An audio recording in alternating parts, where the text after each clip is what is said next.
بھائی بڑے بڑے بغیرت دیکھے ہیں، لیکن رجب بٹ بغیرتی میں تیرا اپنا ہی مقام ہے اور تجھے شرم کرنی چاہیے۔ پھر تو صحابہ کرام رضوان اللہ علیہم اجمعین کے خلاف بکواس کر رہا ہے۔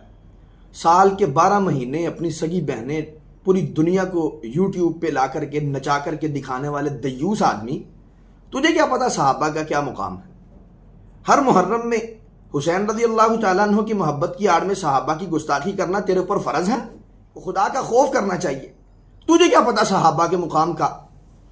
12 مہینے اپنی بہنوں کو، ماؤں کو، بیویوں کو دنیا کو دکھا کر کے پیسہ کمانے، حرام کمائی کرنے والے آدمی، تجھے صحابہ کے مقام کا کیا پتا؟ حلالی اور امن کی بادشاہ دینے والے، اتحاد امت کا درس دینے والے وہ لوگ جو صرف اسی وقت اٹھتے ہیں، جن کو ہوش صرف اسی وقت آتا ہے جب اہل الحدیث، اہل السنہ والجماعہ والے اٹھتے ہیں اور ان کی گستاخیوں کے خلاف بات کرتے ہیں، انہیں اس وقت ہوش آ جاتا ہے، اتحاد امت کی جو ہے نا ان کو بات تب یاد آتی ہے۔ اس وقت مر گئے ہیں، وہ سو گئے ہیں۔ کوئی خدا کا خوف نہیں ہے تمہیں؟ تمہارے دلوں میں صحابہ کی کوئی غیرت نہیں ہے؟ وہ وہاں پر یزید تیری جد پہ لعنت، جد کا مطلب پتا ہے؟ امیر معاویہ رضی اللہ تعالیٰ عنہ پہ لعنتیں کی جا رہی ہیں، ابو سفیان رضی اللہ تعالیٰ عنہ پہ لعنتیں کی جا رہی ہیں۔ تمہیں مقام کا پتا ہے امیر معاویہ کے؟ تمہیں ابو سفیان کے مقام کا پتا ہے؟ جسے اللہ کے نبی صلی اللہ علیہ وسلم دعا دے رہے ہیں کہ اللہ اس کو ہادی اور مہدی بنا دے، جس کے ذریعے امت کو ہدایت دے دے، اور تم اس کے خلاف بکواس کر رہا ہے، اور تیرا بکواس کرنا بنتا ہے کیونکہ تو حلالی خون کا لگتا ہی نہیں ہے۔ تو خدا کا خوف کرنا چاہیے تجھے، اور اپنی کمائیوں کو حلال کر لے۔ اور تجھے صحابہ کے مقام کا پتہ ہی کیا ہے؟ 12 مہینے بہنوں کو نچا کر کے ٹک ٹاک سے ویوز لے کر کے پیسہ کمانے والے آدمی کو کبھی بھی صحابہ کی عظمت کا مقام کا نہیں پتا ہوتا۔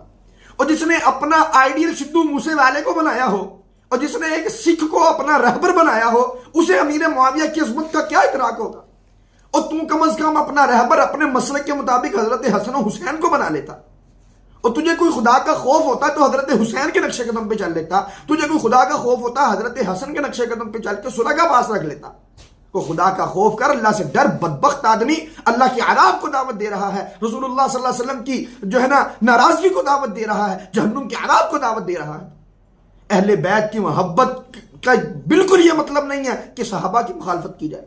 امیر معاویہ رضی اللہ تعالیٰ عنہ خود حضرت حسن و حسین کی محبت کے دم بھرتے تھے اور ان کی گواہیاں دیا کرتے تھے۔ احادیث کے اندر باتیں موجود ہیں۔ اللہ سے ڈر اور اپنی کیے ہوئے پر توبہ کر۔ ہم اداروں سے یہ اپیل کرتے ہیں اس بدبخت کو لگام ڈالی جائے، اور اس کا جو یہ پلیٹ فارم غلط یوز کرتا ہے، مس یوز پر، اس کے اوپر پرچہ درج ہونا چاہیے، صحابہ کی گستاخی کا پرچہ درج ہونا چاہیے۔